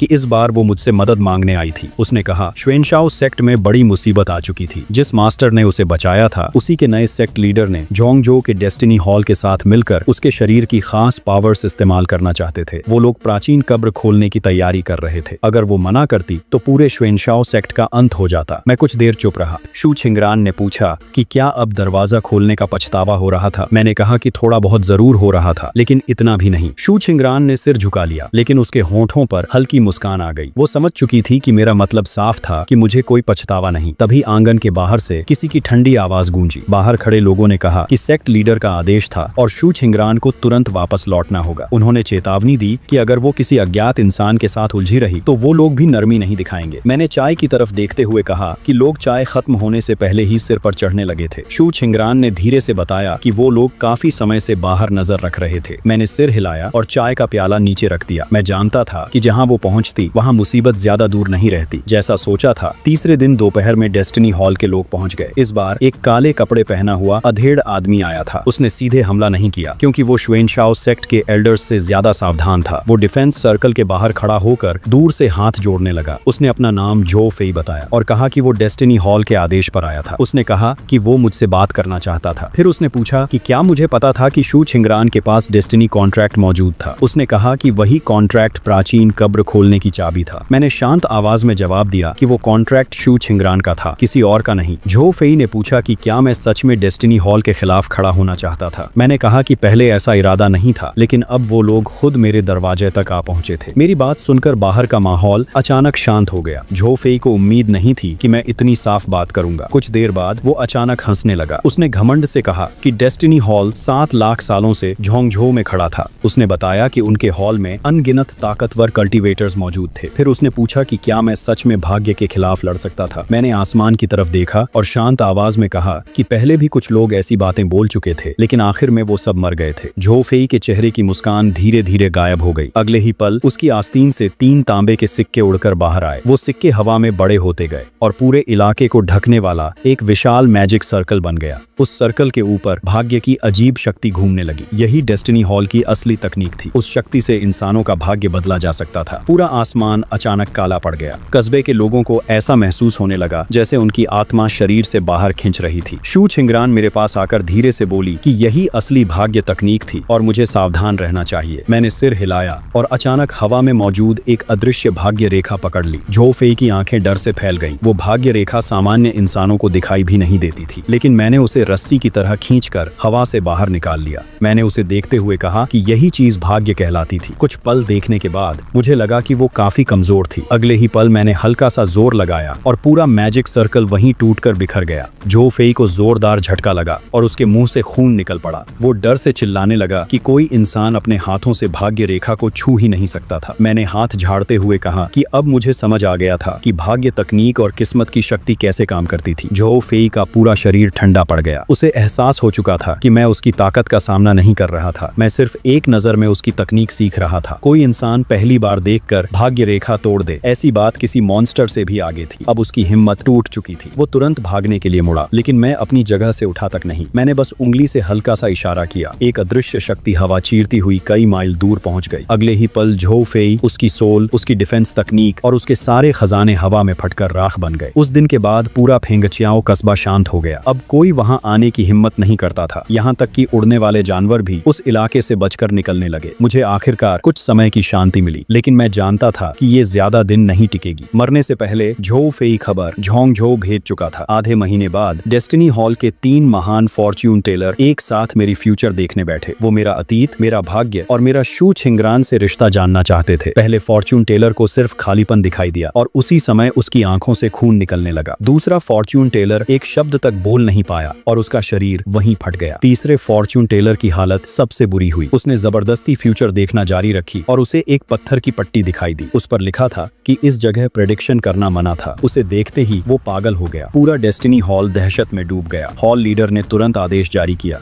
उसने कहा कि मेरे बारे में कोई प्रेडिक्शन नहीं करेगा, कोई मुझे छेड़ेगा नहीं और कोई मेरे करीब नहीं जाएगा। आदेश तोड़ने वाले को तुरंत हॉल से निकाल दिया जाएगा। मैंने राहत की सांस लेते हुए कहा कि आखिरकार उन लोगों में कोई समझदार इंसान निकल आया था। शू छिंगरान मेरे सामने बैठी मुझे चाय भरते हुए देखती रही। मैंने बाहर डूबते सूरज की तरफ देखा। फिर उसने धीरे से पूछा कि आगे मेरा क्या इरादा था। मैंने आराम से जवाब दिया कि फिलहाल यहीं रहना था। मैंने कहा कि कुछ और साल ताकत बढ़ाने के बाद जब कोई मुझे छू भी नहीं पाएगा तब जिंदगी और आरामदायक लगेगी। शू छिंगरान ने पूछा कि फिर उसका क्या होगा। मैंने उसकी तरफ देखा और कहा कि अगर वो रहना चाहती थी तो रह सकती थी, लेकिन मैं न तो डिसाइपल लेता था और न ही कोई होली मेडन रखता था। शू छिंगरान ने पलक झपकते हुए पूछा कि फिर मैं क्या रखता था। मैंने थोड़ा सोचकर जवाब दिया कि अगर कोई मुफ्त में खाना खाने वाला बनना चाहता था तो उसमें दिक्कत नहीं थी। शू छिंगरान कुछ पल चुप रही, फिर वो हल्का सा मुस्कुरा दी। उसके बाद फेंगचियाओ कस्बे में नई अफवाह फैल गई। लोग कहने लगे कि सफेद कपड़े वाली लड़की बहुत बड़े परिवार से आई थी, लेकिन कस्बे के हेड के सामने वो बिल्कुल शांत पत्नी जैसी बन जाती थी। कुछ लोग तो मेरी किस्मत की तारीफ करने लगे। ये बातें सुनकर मेरे हाथ की चाय लगभग बाहर निकल गई। मैं पहले सफाई देना चाहता था, लेकिन बाद में मुझे आलस आ गया। मैंने सोचा कि लोगों को सच बताने से बेहतर था कि वो ऐसी बेकार अफवाहें फैलाते रहें। स्पिरिचुअल वर्ल्ड में आए 10 साल गुजर चुके थे। मेरी ताकत 55 तक पहुंच गई थी। मेरा शरीर 25 लेवल तक मजबूत हो चुका था। मेरी मैजिक पावर भी बढ़कर 5 तक पहुंच गई थी। मेरी डिवाइन सेंस अब हजारों माइल तक फैल सकती थी। मेरा शरीर भी ऐसी अवस्था में पहुंच चुका था जिसे मैं खुद ठीक से समझ नहीं पा रहा था। एक रात मैं आंगन में मुक्के की प्रैक्टिस कर रहा था। मैंने बस यूं ही आसमान की तरफ एक मुक्का मारा। हजारों माइल दूर गुजरता हुआ एक उल्का पिंड वहीं टूट गया। आसमान में फटती आग को देखकर मैं कुछ देर सोच में पड़ गया। मैंने खुद से कहा कि शायद मेरी ताकत फिर जरूरत से ज्यादा बढ़ गई थी। शू छिंगरान बरामदे में खड़ी मुझे देख रही थी। उसने कहा कि मेरी बातें कभी कभी बहुत घमंडी लगती थी। मैंने गंभीरता से सोचने के बाद जवाब दिया कि आगे से कम बोलने की कोशिश करूंगा, लेकिन ज्यादा समय तक शांति नहीं टिक सकी। झोंगझो से एक खबर पूरे स्पिरिचुअल वर्ल्ड में फैल गई। प्राचीन कब्र समय से पहले प्रकट हो चुकी थी और उसे खोलने खोलने की चाबी में से एक शू छिंगरान का डेस्टिनी कॉन्ट्रैक्ट था। इसी के साथ destiny hall, great hero land, वानयाओ माउंटेन और वुलियांग तलवार सेक्ट ने एक साथ इनाम घोषित कर दिया। जो भी शू छिंगरान और मेरा ठिकाना बताएगा उसे बड़ा इनाम मिलेगा, और जो हम दोनों को पकड़ लेगा उसे पूरा इलाका इनाम में दिया जाएगा। पूरा स्पिरिचुअल वर्ल्ड हरकत में आ गया। मैंने दीवार पर चिपका इनामी पोस्टर काफी देर तक देखा। शू छिंगरान ने पूछा कि अब क्या करना था। मैंने पोस्टर फाड़कर आग में फेंक दिया। आग की रोशनी मेरे चेहरे पर पड़ रही थी। मैंने शांत आवाज में कहा कि अगर वो लोग मुझे ढूंढना चाहते थे तो बेहतर था कि मैं खुद उनके पास पहुंच जाऊं। फिर मैं धीरे से उठा और कपड़ों की धूल झाड़ दी। शू छिंगरान भी तुरंत मेरे पीछे चल पड़ी। मैंने एक कदम आगे बढ़ाया और जमीन जोरदार धमाके के साथ टूट गई। शू छिंगरान को बस इतना महसूस हुआ कि आसपास का नजारा तेजी से पीछे भागने लगा। जोंगजोउ स्पिरिचुअल वर्ल्ड के लिए बहुत विशाल था। सामान्य कल्टीवेटर्स पूरी जिंदगी घूमते रहते, फिर भी उसे पार नहीं कर पाते, लेकिन मेरे लिए वो सिर्फ कुछ छलांगों की दूरी थी। आधे घंटे बाद मैं और शू छिंगरान डेस्टिनी हॉल के मुख्य दरवाजे पर खड़े थे। वहाँ पहाड़ों की लंबी श्रृंखला फैली हुई थी। आसमान में तारे किसी मैजिक सर्कल की तरह चमक रहे थे। 99 ऊंचे मंच बादलों के ऊपर तैर रहे थे। पूरा नजारा किसी इमोर्टल लोक जैसा लग रहा था। हॉल का मुख्य दरवाजा पहले से खुला हुआ था। वहाँ कोई मैजिक सर्कल नहीं था, कोई घात लगाकर हमला करने वाला भी नहीं था। सिर्फ एक सफेद बालों वाला बूढ़ा आदमी अकेले दरवाजे पर मेरा इंतजार कर रहा था। शू छिंगरान ने उसे देखते ही धीमी आवाज में बताया कि वो डेस्टिनी हॉल का लीडर लिन सेन था। मैंने बूढ़े आदमी की तरफ देखा। मुझे वो झो फेई से काफी बेहतर लगा। कम से कम वो आते ही धमकी नहीं दे रहा था। लिन सेन ने मेरी तरफ झुककर ग्रीट किया। उसने कहा कि वो काफी समय से मेरा इंतजार कर रहा था। मैंने उसकी तरफ देखते हुए कहा कि डेस्टिनी हॉल तो भविष्य देखने में माहिर था। अगर वो लोग मुझे ढूंढ चुके थे तो फिर भागे क्यों नहीं। लिन सेन कड़वी हंसी हंस पड़ा। उसने कहा कि उसने पूरी रात प्रेडिक्शन की थी, लेकिन आखिर में उसे सिर्फ एक बात समझ आई। उसने कहा कि चाहे वो कितनी भी तेजी से भागता, फिर भी मेरे मुक्के से तेज नहीं भाग सकता था। मैंने उससे सीधा पूछा कि ये इनाम वाला फैसला आखिर किसने लिया था। लिन सेन कुछ देर चुप रहा, फिर सच बताने लगा। उसने कहा कि सबसे पहले ग्रेट हीरो लैंड के होली लॉर्ड ने ये बात उठाई थी। वानयाओ माउंटेन ने तुरंत उसका साथ दे दिया। वुलियांग स्वॉर्ड सेक्ट भी बिना सोचे मान गया। डेस्टिनी हॉल मजबूरी में इसमें शामिल हुआ था, क्योंकि सबको लगता था कि शू छिंगरान ही उस प्राचीन कब्र को खोलने की असली चाबी थी। मैंने पूछा कि असली सच क्या था। लिन सेन ने मेरी तरफ देखा। उसकी आंखों में बहुत अजीब सा भाव था। उसने कहा कि शू छिंगरान सिर्फ कई चाबियों में से एक थी, लेकिन प्राचीन कब्र समय से पहले खुलने की असली वजह में था। शू छिंगरान का चेहरा तुरंत बदल गया, लेकिन मुझे ज्यादा हैरानी नहीं हुई।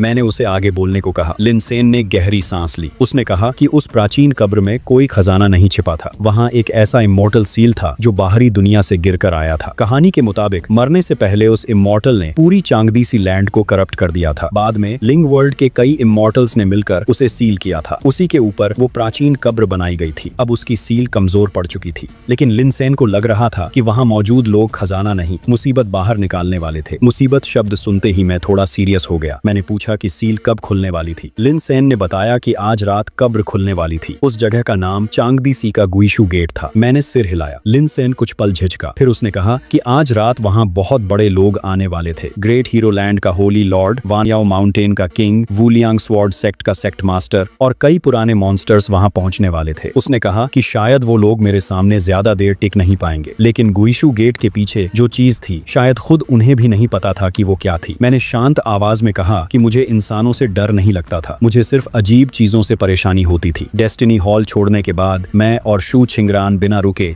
सीधे चांगदी सी की तरफ निकल गए। वो जगह झोंगझो के सबसे ईस्टर्न हिस्से में थी। जब हम पहुंचे तब रात उतर चुकी थी। पूरा समुद्र किसी विशाल काले कॉफिन जैसा दिख रहा था। समुद्र के बीचों बीच एक विशाल काला गेट हवा में तैर रहा था। उसकी ऊंचाई हजारों मीटर से भी ज्यादा थी। उस पर ऐसे प्राचीन सिंबल बने थे जिन्हें अब कोई पहचान नहीं सकता था। चारों दिशाओं से बड़ी पावर्स वहां पहुंच चुकी थी। ईस्ट साइड में डेस्टिनी हॉल के लोग खड़े थे, लेकिन वो बाकी लोगों से काफी दूर थे। साफ दिख रहा था कि वो सिर्फ तमाशा देखने आए थे। वेस्ट साइड में ग्रेट हीरो लैंड के लोग मौजूद थे। उनके आसपास कांटों जैसे प्लांट्स और गोल्डन लाइट फैली हुई थी। साउथ साइड में वुलियांग स्वॉर्ड सेक्ट के लोग खड़े थे। उनकी स्वॉर्ड एनर्जी इतनी शार्प थी कि समुद्र का पानी तक कट चुका था। नॉर्थ साइड में वानयाओ माउंटेन के बड़े बड़े मॉन्स्टर्स आसमान में मंडरा रहे थे। उनकी डेमोनिक ऑरा चांदनी तक ढक रही थी। इसके अलावा कई अनजाने कल्टीवेटर्स, डेमोनिक पाथ वाले लोग और पुराने मॉन्स्टर्स भी अंधेरे में छिपे हुए थे। जैसे ही मैं और शू छिंगरान वहां पहुंचे, सबकी नजरें सीधे मुझ पर टिक गईं। कई लोग हैरानी से बोल उठे कि मैं सच में वहां आ गया था। एक आदमी ने ताना मारते हुए कहा कि वो देखना चाहता था कि मॉर्टल वर्ल्ड से आया इंसान आखिर कितना घमंड कर सकता था। समुद्र की ठंडी हवा चल रही थी, लेकिन मैं सिर्फ नीचे उठती काली लहरों को देख रहा था। तभी ग्रेट हीरो लैंड की तरफ से गोल्डन लाइट आसमान में उठी। एक गोल्डन रोब पहना हुआ मिडिल एज्ड आदमी हवा में चलता हुआ बाहर आया। उसकी ऑरा सूरज जैसी चमक रही थी। उसने अपना नाम जी बोछांग बताया। फिर उसने कहा कि अगर मैं शू छिंगरान को सौंप दूं तो वो पुरानी बातें भूल सकता था। मैंने उसकी तरफ देखा, पूरा माहौल शांत हो गया। फिर मैंने सीधा पूछ लिया कि वो आखिर खुद को समझ क्या रहा था। जी बोछांग के माथे की नसें उभर आईं। उसने गुस्से में पूछा कि क्या मैं सच में पूरी दुनिया का दुश्मन बनना चाहता था। मैंने सीरियस चेहरा बनाकर कुछ देर सोचा, फिर कहा कि मैं तो पहले सिर्फ बात करने आया था, लेकिन लोगों का बात करने का तरीका देखकर अब बात करने का मन नहीं बचा था। जी बोछांग गुस्से से हंस पड़ा। उसने कहा कि आज वो देखेगा कि मॉर्टल वर्ल्ड से ऊपर आया इंसान आखिर कितना ताकतवर था। उसने हाथ उठाया। अगले ही पल कांसे का एक विशाल बर्तन हवा में उभर आया।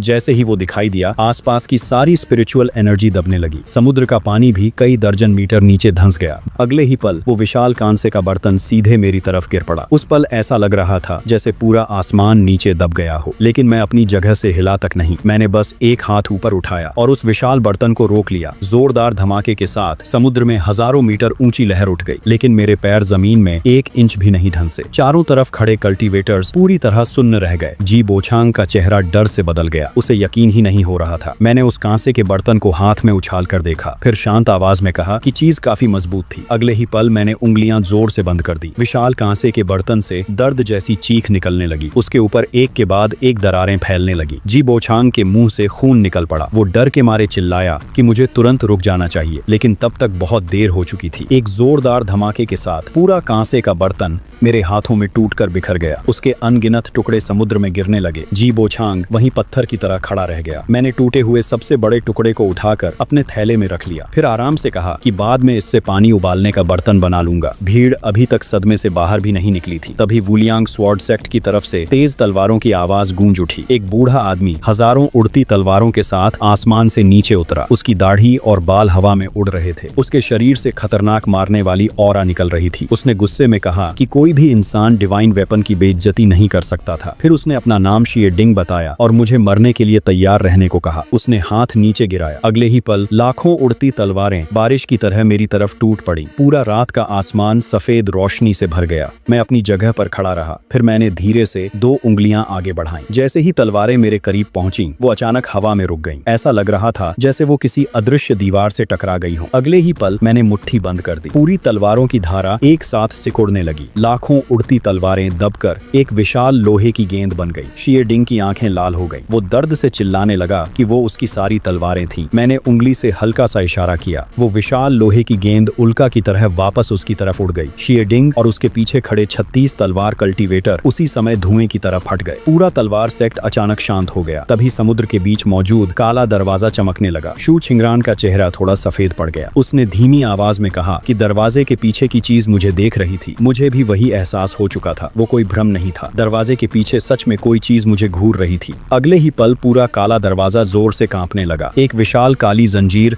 दरवाजे के अंदर से टूटकर बाहर आ गई। वहां मौजूद सभी लोगों के चेहरे बदल गए। दूर खड़े लिन सेन ने डर से चिल्लाते हुए कहा कि दरवाजा खुल नहीं रहा था, बल्कि अंदर की चीज बाहर निकल रही थी। अगले ही पल दरवाजा धीरे धीरे खुल गया। उसके अंदर से एक सफेद हाथ बाहर निकला। वो हाथ दिखने में बिल्कुल सामान्य था, लेकिन जैसे ही वो बाहर आया, आसपास 10,000 मील के अंदर मौजूद सारी स्पिरिचुअल एनर्जी मर गई। वो सच में मर चुकी थी। अब वो बह नहीं रही थी। कोई उसे महसूस भी नहीं कर पा रहा था। एक ताकतवर कल्टीवेटर डर से चिल्लाया कि वो कोई इमॉर्टल था। अगले ही पल उस सफेद हाथ ने हल्का सा नीचे दबाया। वो ताकतवर कल्टीवेटर और उसके आसपास मौजूद सैकड़ों लोग उसी समय राख बन गए। पूरा समुद्र डर से भर गया। जो लोग कुछ देर पहले घमंड से खड़े थे, अब पागलों की तरह भाग रहे थे। कोई अपनी जान बचाने के लिए खून जला रहा था, कोई अपनी उम्र कुर्बान कर रहा था। कुछ लोग तो डर के मारे जमीन पर घुटनों के बल बैठकर सिर झुकाने लगे, लेकिन किसी चीज का कोई फायदा नहीं हुआ। दरवाजे के अंदर की चीज धीरे धीरे बाहर आ रही थी। वो सफेद कपड़े पहना हुआ एक इंसान जैसा दिख रहा था। उसका पूरा शरीर टूटी जंजीरों से लिपटा हुआ था। उसके चेहरे पर आंखें तक नहीं थीं, सिर्फ सपाट सफेद चेहरा था। लेकिन जैसे ही उसने सिर उठाया, वहां मौजूद हर इंसान को महसूस हुआ कि वो उन्हें देख रहा था। मैंने उसे देखते हुए कहा कि पहली बार मुझे अपने से भी ज्यादा मुसीबत जैसी चीज दिखाई दी थी। व्हाइट इमॉर्टल ने धीरे धीरे हाथ उठाया, फिर सीधे मेरी तरफ इशारा कर दिया। उसी पल मुझे पहली बार असली खतरा महसूस हुआ। मेरे पैरों के नीचे की जगह टूटने लगी। मेरे शरीर का खून उल्टा बहने लगा, यहाँ तक कि मेरे शरीर की इमॉर्टल स्किल भी जोर से कांपने लगी। मैंने नीचे अपनी बाह की तरफ देखा, उस पर छोटी सी दरार बन चुकी थी। मैंने शांत आवाज में कहा कि लिंग वर्ल्ड में आने के बाद पहली बार किसी ने मेरी चमड़ी तक तोड़ी थी। लेकिन व्हाइट इमॉर्टल ने कोई जवाब नहीं दिया, वो बस एक कदम आगे बढ़ा। उसके कदम पड़ते ही नीचे का समुद्र भाप बनकर उड़ने लगा। सफेद रोशनी फैलते ही हजारों कल्टीवेटर बिना आवाज निकाले गायब हो गए। पूरा लिंग वर्ल्ड टूटने लगा। आसमान के बाहर एक विशाल काली दरार खुल गई। ऐसा लग रहा था जैसे पूरा वर्ल्ड फटने वाला था। मैंने ऊपर उस दरार की तरफ देखा, फिर अचानक मुझे एहसास हुआ कि अगर इस चीज को खुला छोड़ दिया तो आगे मेरे पास आराम से रहने की जगह भी नहीं बचेगी। ये सोचकर मैंने लंबी सांस छोड़ी। मैंने कहा कि मैं तो सिर्फ समझाने आया था, लेकिन हर बार आखिर में सफाई का काम मुझे ही करना पड़ता था। शू छिंगरान मुझे देखते हुए धीरे से बोली कि अगर इस बार मैं जीत नहीं पाया तो मुझे तुरंत भाग जाना चाहिए। मैंने उसकी तरफ देखा और पूछा कि वो कैसी बातें कर रही थी। फिर मैंने शांत आवाज में कहा कि मेरा घर अभी भी फेंगचियाओ कस्बे में था। मेरी मेज के नीचे रखा टूटा कांसे का बर्तन भी वहीं पड़ा था। इतना बोलने के बाद मैं एक कदम आगे बढ़ गया। इस बार मैंने अपने शरीर की ताकत दबानी बंद कर दी। मैंने अपना खून, अपनी ताकत और अपना असली शरीर पूरी तरह खुला छोड़ दिया। जैसे ही मेरी पूरी ऑरा बाहर निकली, पूरा लिंग वर्ल्ड कांप उठा।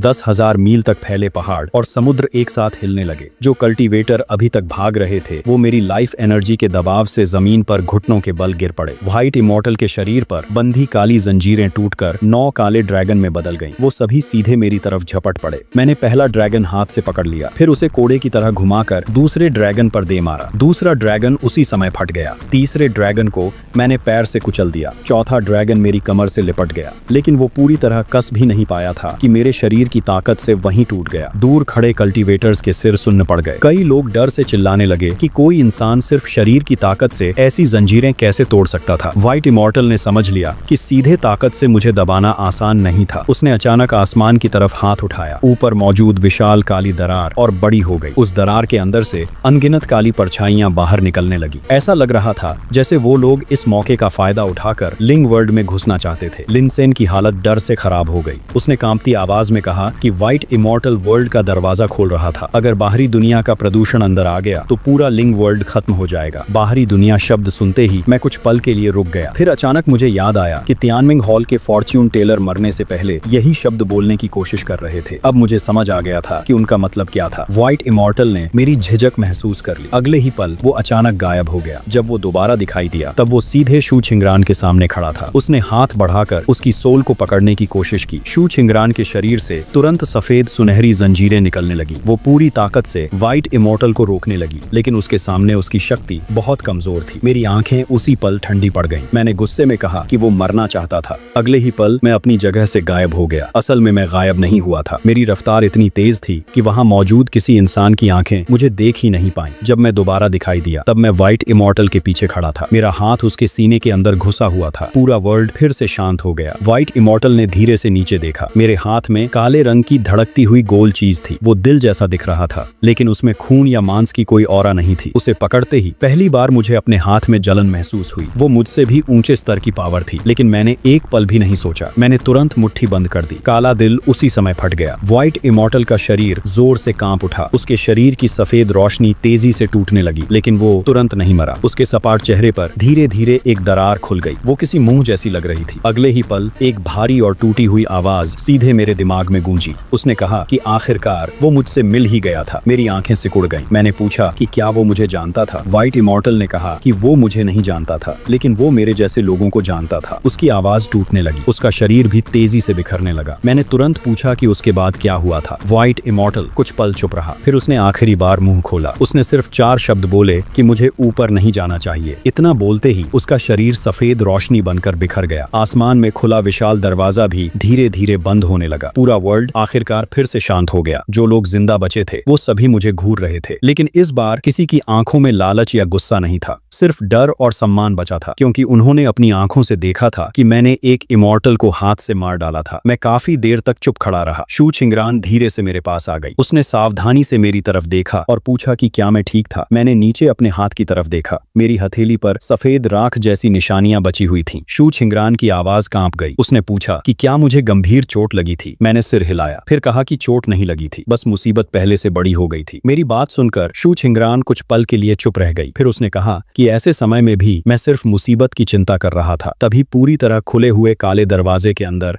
हल्की रोशनी चमकी। मेरी डिवाइन सेंस तुरंत उस तरफ गई। अगले ही पल मेरा चेहरा थोड़ा बदल गया। मैंने धीरे से कहा कि अंदर अभी भी कुछ बाकी था। शू छिंगरान ने मेरी नजरों का पीछा किया। फिर उसने पूछा कि क्या हम अंदर जाने वाले थे। मैं कुछ देर चुप रहा। असल में मेरा अंदर जाने का इरादा नहीं था, लेकिन व्हाइट इमॉर्टल की आखिरी बात मेरे दिमाग में घूम रही थी, खासकर वो बात कि मेरे जैसे और भी लोग मौजूद थे। आखिर में मैंने सिर हिला दिया, फिर कहा कि हम अंदर जाकर देखेंगे और उसके बाद तुरंत लौट आएंगे। मैंने एक कदम आगे बढ़ाया और सीधे काले दरवाजे के अंदर पहुंच गया। शू छिंगरान भी बिना रुके मेरे पीछे अंदर आ गई। दरवाजे के पीछे कोई कब्र जैसी जगह नहीं थी, वहां सिर्फ टूटी हुई ग्रे वर्ल्ड बची हुई थी। पूरा इलाका राख जैसे रंग से ढका हुआ था। न वहां स्पिरिचुअल एनर्जी थी, न समय चलने का एहसास। चारों तरफ सिर्फ खामोशी फैली हुई थी। उस उजड़ी हुई दुनिया के बीच एक टूटा पत्थर का महल अकेला खड़ा था। महल के सामने एक आधी टूटी पत्थर की पट्टी जमीन में धंसी हुई थी। उस पर लिंग वर्ल्ड की भाषा नहीं लिखी थी, न ही कोई पुराने जादुई निशान थे। उस पर ऐसी लिखावट थी जिसे मैं बहुत अच्छी तरह पहचानता था। वो सीधे सादे आधुनिक अक्षर थे। मैं पत्थर की पट्टी के सामने खड़ा रह गया। पहली बार मैं सच में चौंक गया था। शू छिंगरान उन अक्षरों को समझ नहीं पा रही थी। उसने धीरे से पूछा कि उस पर क्या लिखा था। मैं कुछ देर चुपचाप उसे देखता रहा, फिर धीरे धीरे पढ़ना शुरू किया। उस पर लिखा था कि अगर कोई इंसान ये शब्द पढ़ रहा था तो मतलब लेखक पहले ही नाकाम हो चुका था। उसने लिखा था कि वो भी मेरी तरह किसी दूसरी दुनिया से आया था। वो भी समय के सहारे धीरे धीरे इस ऊपरी दुनिया तक पहुंचा था। उसने लिखा कि ऊपर की दुनिया कोई हेवन नहीं थी, वो सिर्फ एक हंटिंग ग्राउंड था। ऊपर जाना मतलब छोटे तालाब से निकलकर और बड़े तालाब में पहुंचना था। फिर उसने लिखा कि अगर मैं ये संदेश पढ़ रहा था तो मतलब वो उस जाल को तोड़ नहीं पाया था। उसने मुझे जल्दी ऊपर जाने से मना किया। उसने कहा कि जब तक मुझे भरोसा न हो जाए कि मैं एक मुक्के में आसमान तोड़ सकता हूँ, तब तक ऊपर नहीं जाना चाहिए। उसने लिखा कि महल के अंदर उसने मेरे लिए एक चीज छोड़ी थी। वो चीज किसी इंसान को मेरे जैसा नहीं बना सकती थी, लेकिन वो किसी एक इंसान को मेरे साथ लंबी उम्र जीने की ताकत दे सकती थी। मैं काफी देर तक चुप खड़ा रहा। शू छिंगरान मेरे पास खड़ी रही। उसने मुझे परेशान नहीं किया। भले ही वो लिखावट नहीं पढ़ सकती थी, लेकिन वो मेरे चेहरे का भाव समझ रही थी। मेरी आंखों में डर नहीं था, सिर्फ बहुत लंबे समय बाद मिला अजीब सा सुकून था। हम दोनों धीरे धीरे पत्थर के महल के अंदर पहुंचे। महल के बीच हवा में एक छोटा कांसे का सील तैर रहा था। उसमें कोई स्पिरिचुअल एनर्जी नहीं थी, लेकिन उसमें मेरे जैसी ही ऑरा महसूस हो रही थी। मैंने हाथ बढ़ाकर उसे पकड़ लिया। उसे छूते ही मुझे उसकी पावर समझ आ गई। वो किसी इंसान को मेरे जैसा अंतहीन बढ़ने वाला नहीं बना सकती थी, लेकिन वो किसी को मेरे साथ लंबे समय तक जीने की पावर्स दे सकती थी। मैंने अनजाने में शू छिंगरान की तरफ देखा। मेरी नजर पड़ते ही उसके कान हल्के लाल हो गए। फिर उसने धीरे से पूछा कि पत्थर की पट्टी पर आखिर लिखा क्या था। मैं कुछ पल सोचता रहा, फिर मैंने कहा कि उस पर लिखा था कि फिलहाल उसे मेरे पास ही रहना चाहिए। शू छिंगरान ने बिना सोचे सिर हिला दिया। उसने तुरंत कहा कि फिर वो कहीं नहीं जाएगी। उसका जवाब इतना जल्दी आया जैसे उसने पहले से फैसला कर रखा हो। मैं हल्का सा मुस्कुरा दिया। मैं तो सिर्फ मुसीबत खत्म करने बाहर निकला था, लेकिन आखिर में मुझे अपने जैसा एक और इंसान का छोड़ा हुआ निशान मिल गया था। ऐसा लग रहा था जैसे उसने अंधेरे में मेरे लिए एक दीपक छोड़ दिया हो। महल से बाहर निकलने से पहले मैंने आखिरी बार उस उजड़ी हुई दुनिया की तरफ देखा। फिर मैंने एक मुक्का आगे मार दिया। पूरा ग्रे वर्ल्ड, पत्थर का महल और काला दरवाजा एक साथ टूटने लगे। कुछ ही पलों में सब कुछ वर्ल्ड में गायब हो गया। मैं उस जगह को हमेशा के लिए खत्म करना चाहता था, क्योंकि अगर वो व्हाइट इमॉर्टल एक बार बाहर आ सकता था तो दूसरी बार भी आ सकता था। ऐसी चीजें जो मेरी शांत जिंदगी खराब कर सकती थीं, उनका हमेशा दबा रहना ही बेहतर था। छांगदी समुद्र वापस लौटने के बाद चारों तरफ पूरी खामोशी थी। मैंने चारों दिशाओं में खड़े लोगों की तरफ देखा, फिर शांत आवाज में कहा कि अगर आगे किसी ने मेरे घर का रास्ता ढूंढने की कोशिश की तो मैं खुद उसके सेक्ट के दरवाजे पर जाकर बैठ जाऊंगा। मेरी बात सुनकर किसी की जवाब देने की हिम्मत नहीं हुई, लेकिन वहां मौजूद हर इंसान समझ गया था कि ये चेतावनी किसी कसम से भी ज्यादा भारी थी। उस दिन के बाद डेस्टिनी हॉल ने सारे इनाम वापस ले लिए। ग्रेट हीरो लैंड ने अपने दरवाजे 100 सालों के लिए बंद कर दिए। वुलियांग स्वॉर्ड सेक्ट ने मेरे नाम को ही मना किया हुआ शब्द बना दिया। वानायाओ माउंटेन ने तो रातों रात अपना मुख्य ठिकाना हजारों मील दूर खिसका लिया, लेकिन मैंने इन बातों पर ध्यान तक नहीं दिया। मैं सिर्फ शू छिंगरान को लेकर वापस फेंगचियाओ कस्बे लौट आया। आंगन अब भी वैसा ही था। चाय का बर्तन भी वहीं रखा था। मेज के नीचे पुराना टूटा कांसे का बर्तन भी पड़ा हुआ था। मैं नीचे झुका और उसे बाहर खींच कर देखा, फिर दोबारा वापस नीचे रख दिया। मैंने कहा कि अभी भी मेज संभालने के काम आ रहा था। मेरी बात सुनकर शू छिंगरान खुद को हंसने से रोक नहीं पाई। उस रात मैं आंगन में बैठकर चाय बना रहा था। मैंने वो कांसे की सील पत्थर की मेज पर रखकर धीरे से शू छिंगरान की तरफ सरका दी। फिर मैंने कहा कि प्राचीन कब्र के अंदर एक और चीज मिली थी। मैंने बताया कि वो किसी इंसान को बहुत लंबे समय तक जिंदा रख सकती थी, लेकिन उसके बदले शायद उसे पूरी जिंदगी मेरा चेहरा देखना पड़ता। मैंने कहा कि ये सौदा थोड़ा परेशानी वाला लग रहा था। शू छिंगरान उस कांसे की सील को चुपचाप देखती रही, 100 साल से भी ज्यादा वक्त गुजर चुका था। 10 साल की छोटी लड़की से लेकर आज तक वो हमेशा इंतजार करती रही थी और आज पहली बार मैंने उसके सामने आगे की बात की थी। लेकिन उसने तुरंत कांसे की सील नहीं उठाई। उसने पहले मेरी तरफ देखा, फिर बहुत गंभीर आवाज में पूछा कि क्या इसका मतलब सच में उसे अपने पास रखना था। मैं हाथ में चाय का कप पकड़े काफी देर तक चुप बैठा रहा। शू छिंगरान अचानक हल्का मुस्कुरा दी। फिर उसने धीरे से कांसे की सील उठाकर अपनी हथेली में पकड़ ली। चांदनी उसके चेहरे पर पड़ रही थी। उसकी आंखों में चमकती रोशनी टूटते तारों जैसी लग रही थी। उस रात फेंगचियाओ कस्बे में कुछ भी अजीब नहीं हुआ। कई साल बाद भी लिंग वर्ल्ड के लोग उस रात को याद करते रहे। लोग छांगदी समुद्र वाली लड़ाई की कहानियां सुनाते रहे। वो उस इंसान की बात करते रहे जिसने नंगे हाथों से एक इमॉर्टल को मार डाला था। कुछ लोग कहते थे कि मैं पहले ही ऊपरी दुनिया में जा चुका था। कुछ लोगों का मानना था कि मैं किसी पवित्र जगह में छिपकर रह रहा था। कई लोग तो मुझे किसी पुराने इमॉर्टल का रीइंकार्नेटेड इंसान मानने लगे। लेकिन किसी को ये नहीं पता था कि जिस इंसान के नाम से पूरा लिंग वर्ल्ड कांपता था वो इस समय फेंगचियाओ कस्बे की रसोई में बैठा बर्तन पर प्रयोग कर रहा था। आंगन में शू छिंगरान दवाइयां सुखा रही थी। पास में बच्चे खेलते हुए दौड़ रहे थे। कस्बे के पत्थर वाले स्तंभ पर लिखे शब्द समय के साथ धुंधले पड़ चुके थे। मैं दरवाजे पर खड़ा पूरा नजारा देख रहा था। ऊपर मौजूद उस रहस्यमयी जाल को मैं कभी न कभी जरूर तोड़ूंगा, लेकिन वो आज नहीं होने वाला था। आज मैं सिर्फ